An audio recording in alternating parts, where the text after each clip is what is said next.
הכל בסדר. שזאת מחדר המקצוע. אמרתי לך, אני פה מסקר הכל. דיסקרטיות. אחת התכונות הבולטות אצל מוטי זה דיסקרטיות, ואני אתן דוגמה. נניח שאין לך הרשאה למייל לישראכרט, או שיש לך הרשאה רק פשוט אין לך כוח לכתוב. כל מה שאתה צריך לעשות הוא לספר את מוטי את מה שרצית. וחשוב מאוד, אתה צריך להגיד למוטי את סיסמת הכסף, שישאר בינינו, כן? וזהו, תראה את העניין כסגור. אתה מגיע לארוחת צהריים, ואז הוא שמעת את האוכל, ואומר לך, אסרף, נו, שמעת את סובל מתחורים.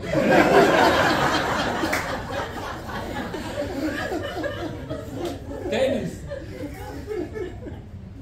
נתנו פה את הזה, אבל באמת, אנשים לא יודעים, מוטי שחקן טניס אדיר. וכל הכבוד מוטי מתמודד עם מחלה חשוכת מרפא. אנשים לא יודעים את זה, קוראים למחלה הזאת עיוורון אאוט. מוטי תמיד צועק אאוט, לא משנה מה, לא משנה איפה הכדור, מה שבטוח בטוח. אז מוטי בנימה אישית, אני ממש, אתה יודע, אין לך מושג כמה תחסר לי ברמה האישית.